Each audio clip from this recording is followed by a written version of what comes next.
nutrition and the menopause journey. So I'm very excited. We have wonderful women with us this evening, which is fantastic.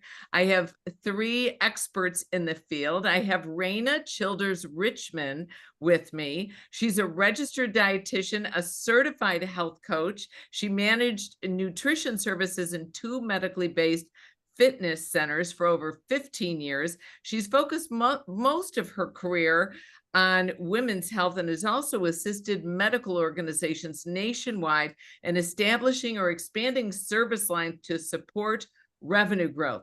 She helps people make money. I like this woman. Okay, she holds a master's of science in human nutrition and a bachelor of science in dietetics. So welcome, Raina.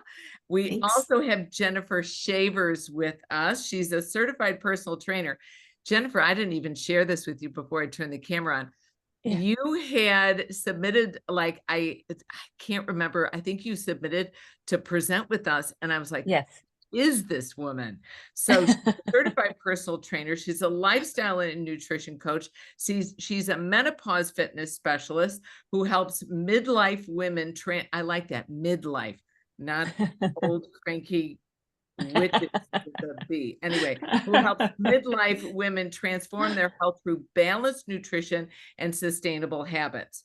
And as a creator of Strong for Life program and the host of the Fit News podcast, Jennifer combines strength training with nutrition coaching to support hormonal balance, metabolism, and overall well-being. And Melissa Lane, my friend Melissa Lane, who I talked to over and over again during the pandemic, right? Who has fabulous hair tonight. She is the kinesiology department faculty member at the University of North Georgia. She's been a well-respected, well-loved, one of our favorite presenters at Manias for years now. She's been in this industry over 35 years. She created the SCW nutrition coaching for fitness professional certification. She also created the nutrition, hormones, and metabolism certification and the brand new menopause certification. Hint, hint. I know Sean Senegal will throw that in the chat box. She's consistently doing sold out educational seminars. She holds a master's of education and exercise science, a bachelor's degree in physical education, and an associate's degree, ready for this, in medical technology. Got the word right, didn't I? So I'm really excited about doing this, you guys, because nutrition plays such a crucial role in managing menopause, influencing hormones, energy, symptoms like hot flashes, mood swings, and nutritional needs play a very important role during perimenopause, menopause, and postmenopause, making informed food choices, using supplements to support bone health, heart health, overall health. Okay, we have 45 minutes, and I'm going to race through some of this stuff and push these ladies along. I want you to know there is a chat box. You guys know where it is. I want to see what you guys type in. Any questions you have right now, type in where you are from. Usually I can tell your first name by your address, but type in where you are from because we really want to see that. So please go. That would be awesome. There we go. We got somebody from Tampa. Love it. From Texas, Colorado, Charlotte, North Carolina, Iowa, Arizona. Oh my gosh. California. Wow, fast typers. Yeah. We've got all over the country. All right. I know if I even took a lesson here, I'm sure it's all the chicks in charge. Type your questions in because we really do read this stuff. What dietary changes help during menopause? Melissa, I'm going to start with you. I would have to say focus on a plant-based diet. I did not say go vegan because we still want to make sure we're getting our protein, but the plant sterols actually mimic progesterone. And since progesterone is the hormone that can actually drop to 0, going plant-based may minimize some of the signs and symptoms. And then fiber is not only going to keep our gut health going and keeping us full and satisfied, but fiber also helps our body remove bile from the digestive tract. And when you remove bile from the digestive tract, your liver has to make more. And when your liver has to make more bile, you use cholesterol. So fiber actually helps your heart health. And then, of course, we want to make sure we're still getting our vitamin C and our calcium, because estrogen plays a major role in our osteocytes, which control our osteoblast and our osteoclast. And then, of course, our brain health with our omega-3s. And I'll let somebody else take it from there. Okay. And we got a question already. I love this. This is like, I love these people. What should you do about the belly fat? So stop telling me Oh, about wow. omega, la, la, la. What do I do about my belly fat, Raina? What do I do?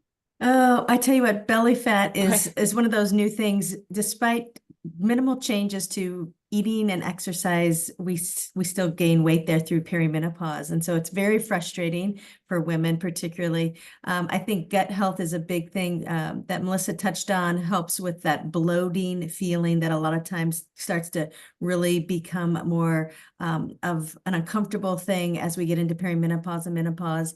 I do think we can look at carbohydrate sources, including alcohol consumption in the perimenopausal. Does it mean I get to take in more alcohol? Well, we're more sensitive to the unhealthy carbohydrates and alcohol in perimenopause because of the increasing insulin resistance.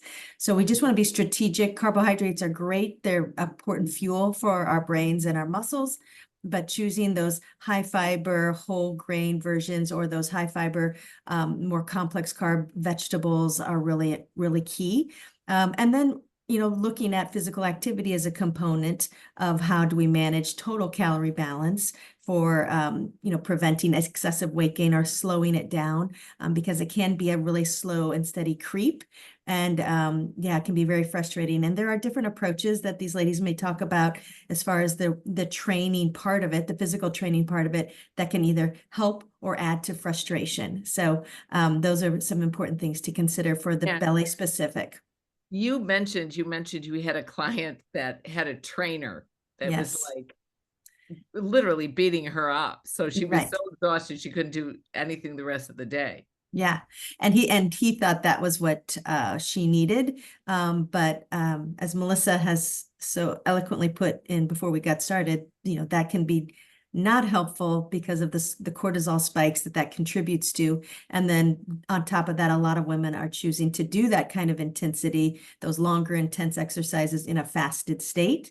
And so that cortisol then is spiking. We also see then a resulting blood glucose spike from that cortisol response, which causes increased inflammation, and that adds to more cardiometabolic disease risk. So yes, we do need strategy and well-educated fitness professionals to support women who are trying to work out during these times in their life. Yes, we do. And Jennifer, you're really kind of this strength training kind of balance specialist here. And I want to ask you about the strength training, and then I'm also going to ask you about how much protein we need to take, because we did get a question on that, and we are actually were talking about this before we turned the camera on. Right. So before we move on to there, I want to go back to something that Raina said, that whole balanced approach, because that's really where it starts. It's not just about what we're eating or how we're exercising. It's also about our sleep and our stress management. And as midlife women, we got a lot going on and we're stressed, but we don't like to acknowledge that stress. So acknowledging that stress and finding ways to manage that stress are also important when we're talking about that, that menopause middle. That stress plays a big role. So it's exactly as Raina said, it's a strategy. We need a strategy for everything. It's a holistic approach. It's not just two things. It's not just, what I'm eating and what I'm exercising and how I'm eating and how I'm exercising. It's an entire strategy of how am I getting sleep? Am I getting my stress management? Am I getting my protein? So let's talk about, what does that mean? What does it mean to be getting my protein in, and how much do I need? Well, it's recommended 0.8 kilograms to 1 kilogram per pound of body weight. So, you know, if you're a 150-pound woman, does that mean I'm eating 150 grams of protein? Wow, that sounds like a lot. How do I do that? What does that even look like? Because many of the women that I work with are like, oh, I'm eating protein for breakfast. I'm having an egg for breakfast. And I'm like, okay, but an egg is 7 grams of protein. So you're really only having 7 grams of protein for breakfast. So we're going to need a little bit more than just that.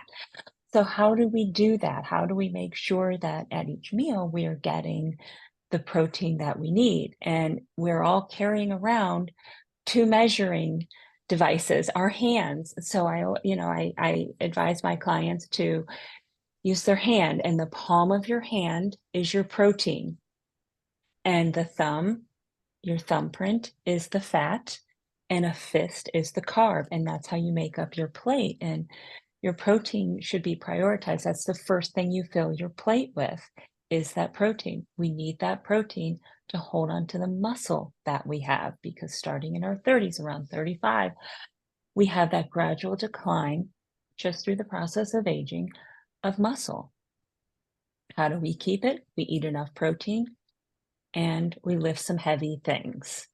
So by combining those 2 things, we can now age successfully. We can now get in and out of our car when we're 80.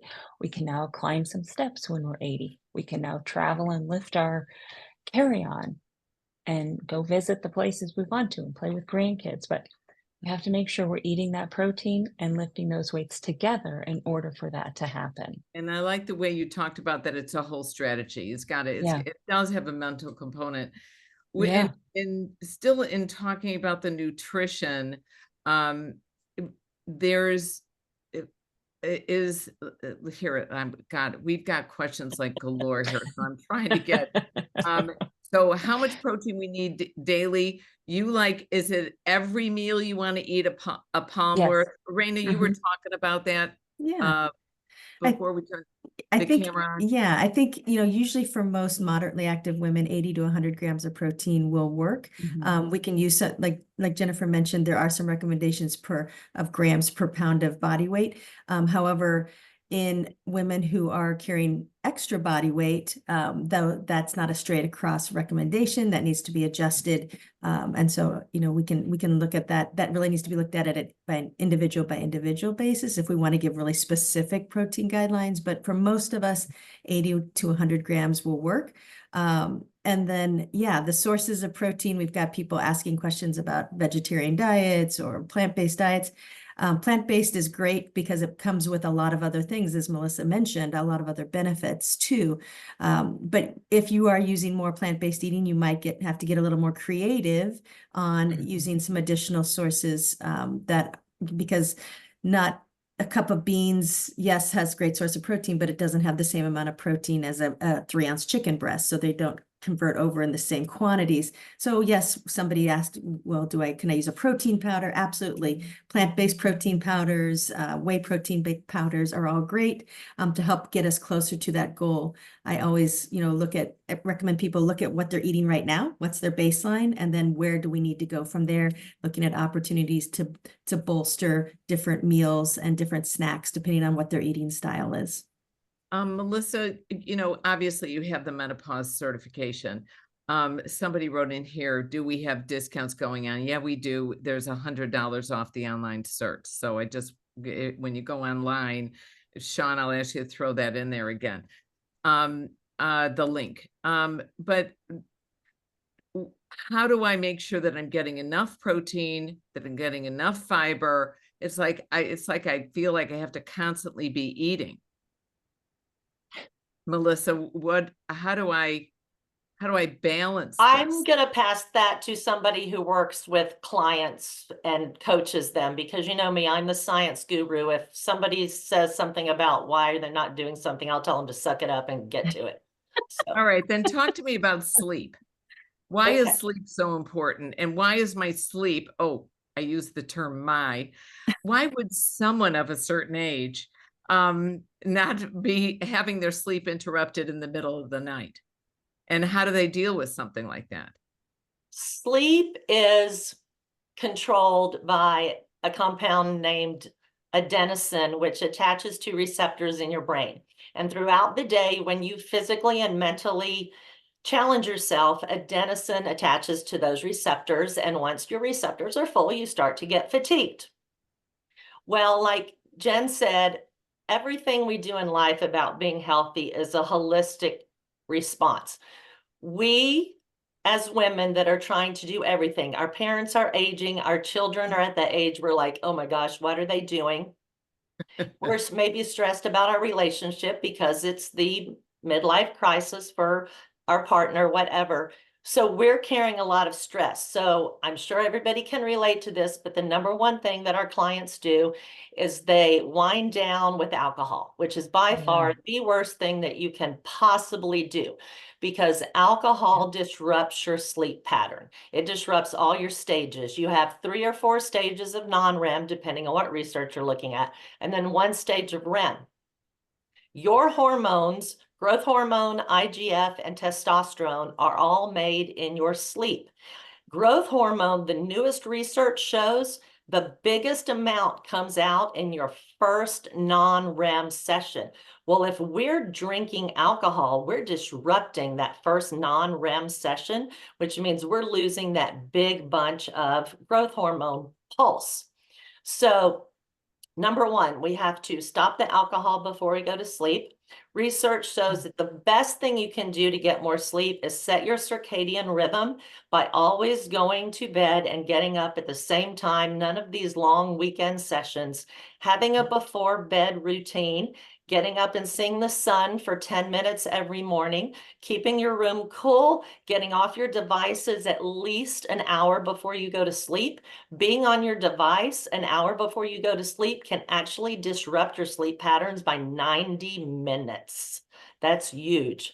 And then through all the things that menopause does to us, we just have to decide, are we going to holistically drop our stress, or do we want to take some type of supplement or aid? And that is something a lot of people are asking about hormone replacement therapy.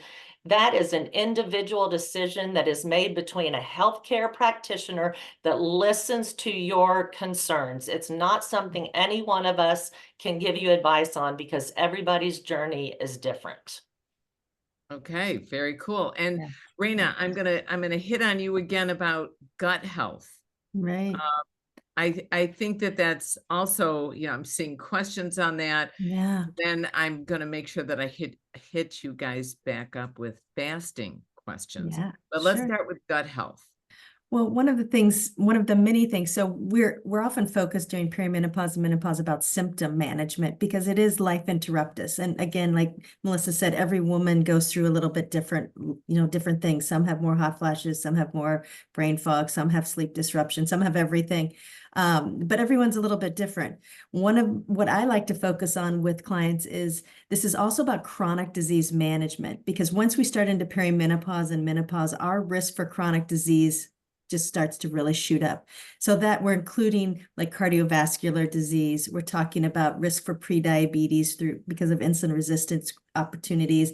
We're talking about the gut getting just very chaotic. And so we have all of this this irregular bacteria growth and overgrowth, and we start having issues with it. So not that all of these things that we're talking about can't help earlier in life, but our bodies seem a little more resilient in our early youth. We get away with a little bit more.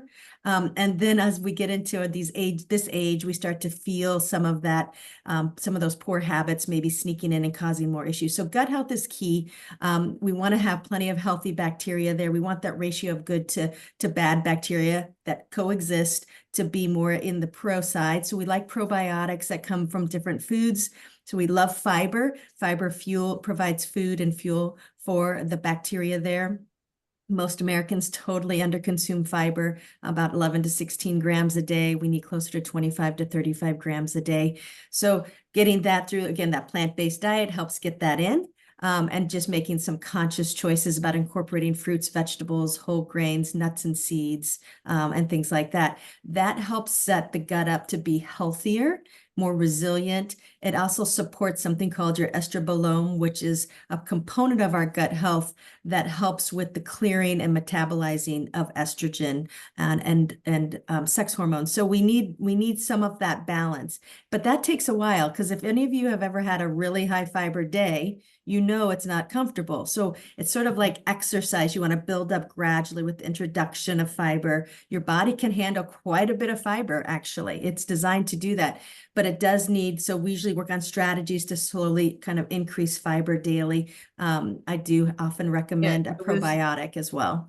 Yeah, Raina, it was very interesting. I went to Rancho La Puerta, and everything is like the fresh veg and it's just like fiber and fiber and fiber. And I thought I was going to explode. I mean, I was like, Right. all right, this is like, this is enough. Yeah. Now this is interesting. Jennifer, I'm going to throw this at you. What are your thoughts on eating nuts as part of a protein for a vegetarian diet? I have a feeling that Susan, who threw this out, might be a vegetarian. Nuts they're technically a fat. They do have protein in them, right? But technically they fall under the fat source. So they can also get away from you, in terms of, I'm going to have a handful of nuts, and pretty soon that handful of nuts is a lot more than a handful of nuts. And then, 6 months down the road, Jane's like, why did I gain 20 pounds? And I'm like, well, what have you been eating? I'm having a handful of nuts. Well, your handful of nuts is a little more than what you should be having, because again, the nuts are a fat and not a protein, just because they have protein in them. What's a good snack that's high in protein, maybe high in fiber? Like, what would you recommend? And of course, it's moderation. I mean, exactly, as Susan pointed out. Right. So, I mean, even going back to, what I discussed before, when in terms of how do you set up your plate, I set up my snacks the same way I set up a dinner plate or anything else. I have a handful of protein. So whether that's, some yogurt, if you can eat dairy, some type of protein that's the size of their palm. And then, again, have some type of fat. So you could have the nuts, just, you have to, I'm not one to measure, except when it comes to nuts. Because they get away from peanut butter. Everybody takes that big scoop of peanut butter. Because that's what's causing your problems. You're eating way too much. Yes, edamame is good. That's a great edamame. Somebody just asked, is that edamame that popped up? Yes, edamame is great. Right. But we want to make sure that when we're eating, we are getting a protein, a fat, and a carb, because we're trying to balance our blood sugar. We don't want these constant spikes throughout the day. The best way to do that is when you're having, whether that is a meal or a snack, whenever you're eating, you want a protein, fat, and carb. Don't just have a piece of fruit by itself. I'm not saying fruit is bad, but I'm saying we want to make sure that we're balancing our blood sugar and eating that protein, fat, and carb with each snack or meal. Yeah. Right. And something about the gut health that I wanted to touch on that Raina had mentioned, it goes back to what Melissa was talking about, the sleep. And again, it's all interconnected, because when we're not getting proper sleep, our gut health suffers. So all part of the cycle. So what can we, I always think, what can I eat that will help me sleep? Or what can I drink that will help me sleep? So Raina, suggestions. Yeah, I have a favorite tea. So I use soy milk, unsweetened soy milk, and then I add some cinnamon, I add some ginger, and I add a little turmeric. I warm that up before bed at night, about an hour before I go to bed. So one thing we didn't officially touch on, but are the phytoestrogens that are available through certain food choices, again, leaning towards that plant-based approach. But that really does seem to help. It has helped me with some of my own sleep disruption and night sweat kind of things. And maybe I might do like a little bit of vanilla extract in there to give it a little bit more flavor. But yeah, there are certain things. That's a great snack. But we like things that are rich in magnesium also before bedtime. That really does help. Sometimes if that's not something that people feel they can eat, a magnesium supplement has been helpful for many people in managing sleep, leg cramps, and just disruptions and things like that. So it's individual by individual, but there are things that you can do. But I also say don't eat too close to bedtime in general, because that in itself can disrupt your sleep. Melissa, please chime in. I'm typing. I'm sorry. I totally agree with what Raina said. I'm not a fan of eating within 3 hours of going to sleep. I think it sets you up to want more. I like the idea of a tea. I think that's really great. And I guess if I'd have to say anything, it would be that research shows that a little bit of tryptophan helps your melatonin levels. But again, let's make sure we're not eating processed turkey that's shaped into something that looks like a blob, that maybe we're getting a rotisserie turkey and just pulling off a little piece of real turkey meat. Yeah, that makes sense. And talk to us, Melissa, about fasting. There was new research that you had mentioned with talking about the cardio and the fasting and how we should we should combine our fitness and our nutrition. So up until recently, about the only researcher that was doing good quality research on women was Richard Kreider, who's out of Texas A&M, and he is still doing incredible research. But now there is Dr. Stacy Sims, who's, I do believe, at Stanford, and her research is all based on women through the stages. So if you're fertile, if you're perimenopausal, if you're postmenopausal, what should your workouts and what should your food look like? Fasting puts your body into a state of stress. It doesn't matter whether it's good stress or bad stress, it's stress. When the stress response is initiated, your body emits cortisol. Cortisol mobilizes all your fuel stores because your body thinks you're going to fight or flight the bear. So when cortisol comes out, here comes your glucose. You undergo gluconeogenesis, which means making carbohydrates from a non-carbohydrate source. All of those things flood your bloodstream. When you are fasting and your cortisol levels go up, and now you go do fasting cardio, your cortisol levels go up even more. Already, when we are losing 50% of our estrogen to menopause, estrogen is anti-inflammatory. So estrogen squashes cortisol. Well, if we're menopausal, we don't have that squash. So baseline levels of cortisol are already higher. And when Raina answered the question about belly fat, cortisol increases the amount of visceral fat. So we're actually doing the opposite of what we should be doing. Menopausal women operate better in a workout in a fueled state. And part of the reason that we're not getting the protein that we need or the fiber that we need is because we believe that not eating is going to make us lose weight. And it doesn't. We function better as a fueled body. I know this is being recorded, so I'm very happy about that. But okay, this is just anecdotal, but I try to do yoga in the morning. And my kid is like on this intermittent fasting thing. And so my husband does it too. I'm like, whatever. And they don't want to eat until noon. Well, I go in to take yoga. And if I've had like a cup of coffee in the morning and I go in and I'm getting just like this horrible workout. If I make sure that I eat my brand cereal in the morning.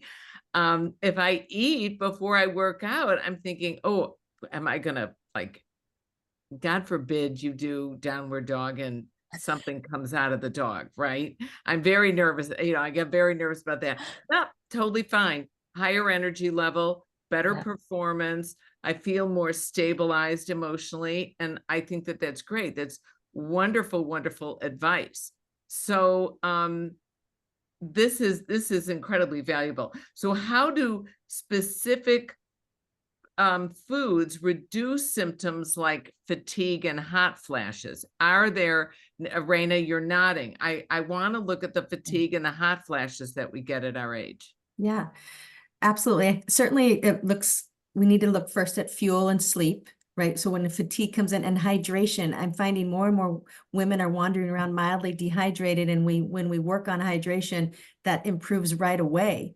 So that's certainly things that we focus on. Are they able to rest and sleep? I will tell you a little perimenopause hack: our bamboo sheets. They're amazing. They're cooling. They wick away perspiration. They're a great investment if you're dealing with that. But fatigue is often lack of fuel, right? So if we're looking at people trying to lose weight, they may be hypocaloric, and so they just don't have any gas in the tank, and so they're just feeling draggy and things like that. I really like to include plenty of healthy omega-3 fats, where that's anti-inflammatory. Sometimes inflammation is fatiguing, and so what is that? yeah, the the omega-3s, yeah, absolutely healthy. Those fatty fish, nuts, chia seeds, flax. There's a variety of different ways to get those omega-3s in. I also, for some people, we might recommend some kind of supplement around those as well. But I think it's important to look at the whole picture when fatigue's the primary thing. And then the hot flashes, again, that's very individual. I do have folks that exercise has been helping with their hot flashes. And then magnesium, black cohosh is another supplement, but that needs to be looked at individual by individual as well. Okay, very nice. And Melissa, you just answered a question that Beth had asked about, are the recommendations kind of the same for perimenopause, menopausal women, and postmenopausal women? Is there a difference, or are we looking at this kind of as a whole time of life? The nutrition recommendations seem to be the same across the board for perimenopausal and menopausal. However, through Dr. Stacy Sims' research, there is a difference in the workout between perimenopausal and menopausal. And if you guys will friend me on Facebook, I post her things all the time. I actually think I have one up there. And I am, for those of you that have been around for a long time, and I see a lot of familiar names, I am starting Melissa's Minute back up. So if you're on Facebook, ask to join Melissa's Minute. I'm not selling anything, I'm educating. Yeah, it's really great. You guys, it's really, really fantastic. Do you, Jennifer, have any snacks that you recommend, or specific things that might help with hot flashes or the mood swings? Yeah. You know, Raina had mentioned chia seeds, and I think that that's a great option that you can definitely, that's easy to add to yogurt, or if you're not eating dairy, you can pre-make that with, you know, with almond milk or milk of your choice. Just make some chia seed pudding, and I think that that's a great option to get some fiber in. And to also get those omega-3s in, and then you can also add additional berries, and by the time you're done, you've got over half of your daily fiber in just one little snack. I mean, you know, three tablespoons of chia seeds has 10 grams of fiber. That's amazing. We add the chia seeds. You take your 3 tablespoons of chia seeds, you add that either to your yogurt or add that to some milk, mix it up, let it sit. You can let it sit overnight if you want. You can let it sit for 30 minutes if you want. And you know, there you've got 10 grams of fiber, and you've also got your omega-3 fatty acids to help with the inflammation. It also helps, those omega-3s are also going to help with the depression, and they're going to help with fatigue as well. So are there any supplements, Jennifer, that you recommend? I'm a big magnesium glycinate girl. I really think that is one of that and the vitamin D3 plus K2 for your heart health and for your bone health. Those, you know, the vitamin D3 and the K2 for your bone health and heart health, and then the magnesium is great for relaxation. There's 4 million types of magnesium, it seems, you go to the grocery store and you're going, I don't know what kind. My personal favorite, and this is just my personal favorite, is the magnesium glycinate because it's easier on, the stomach, helps with relaxation as well. So, obviously I always advise women to chat with their primary care physician in case they're taking, other prescription medicines, but those are some pretty good ones because many people are vitamin D deficient, Yeah. and they don't really know that they are. And so that is a number that I think every woman should know because, again, it has to do with bone health, and we've got to protect those bones as we are aging. Now, I did get a question, and I'm going to throw this out. Somebody answer this. Lisa asked, what about the estrogens in edamame and in soy? Do you remember when they had that big thing? Oh, don't have soy milk. And I'm like, what am I going to do at Starbucks?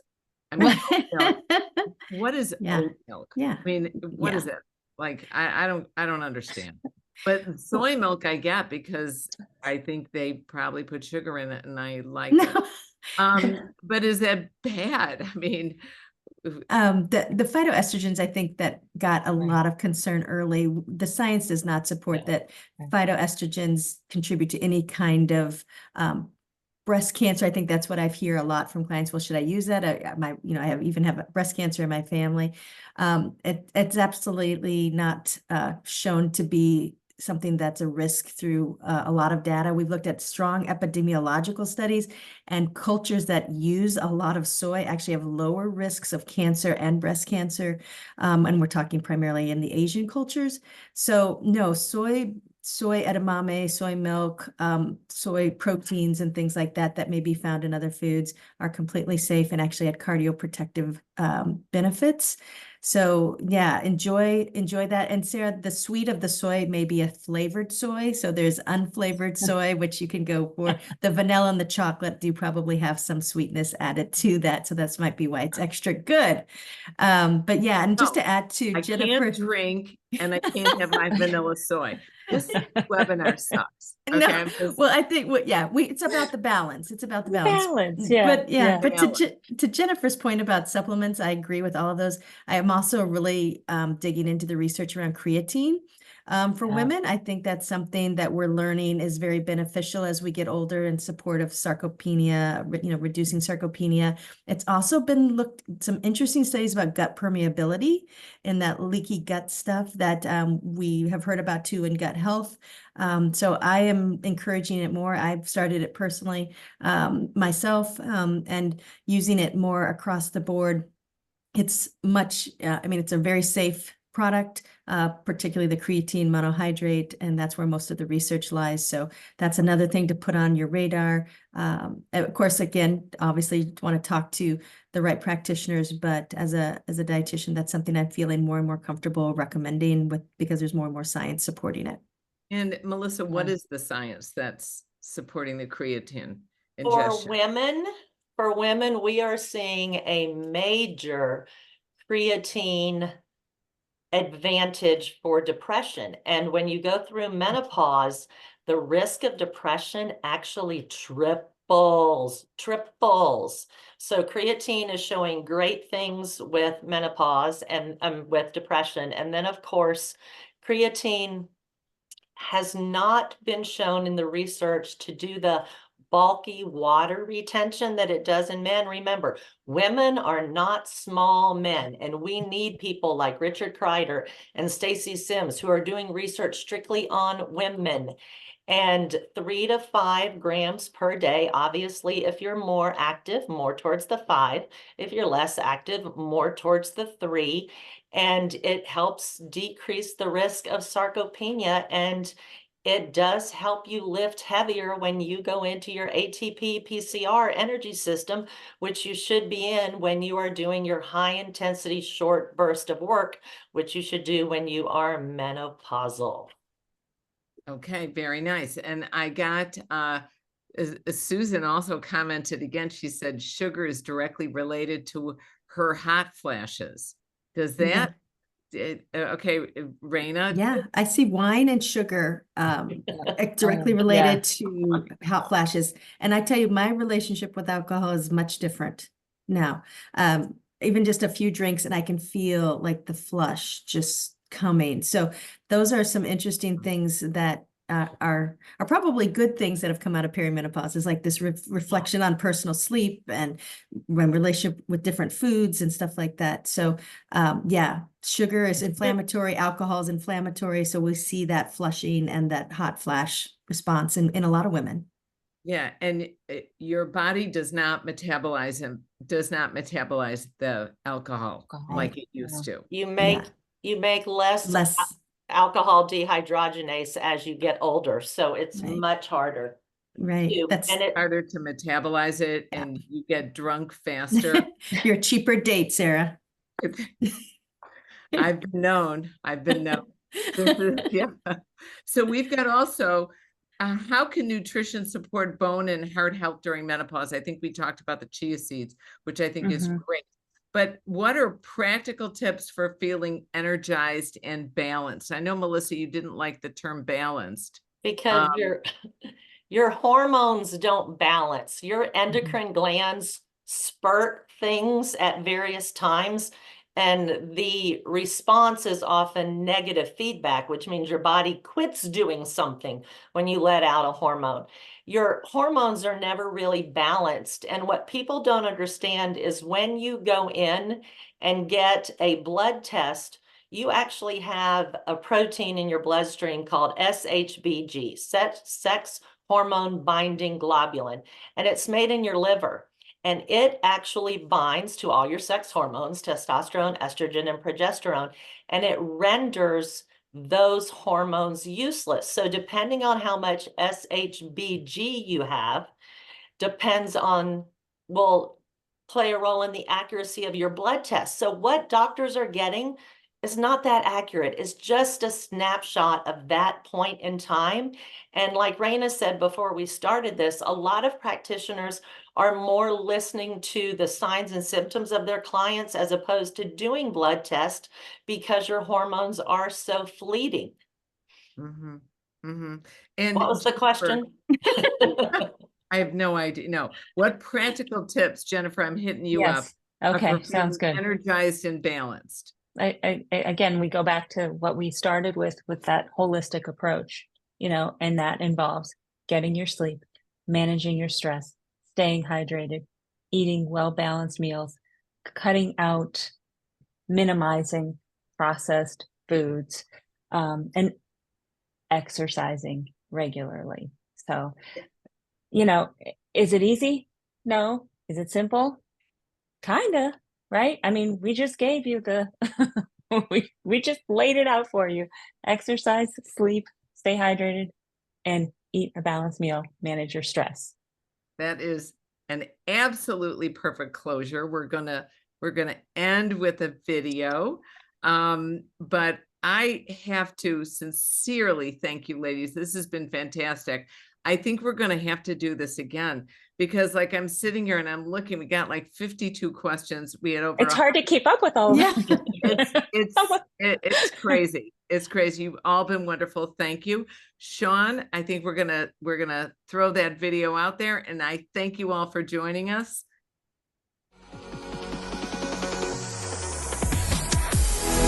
I am obsessed with Mania conventions. Make sure you get yourselves to a Mania. It is a game changer, a life changer. It changed my life. SCW Mania. This is a place to make relationships. People who come to this event all the time, we see each other. It's like, hey, I remember you. I got certified at the conference. Just 2 weeks later, teaching full time, loving it. Students are loving it. Never have I gone to a conference like this before, and I was welcomed with open arms.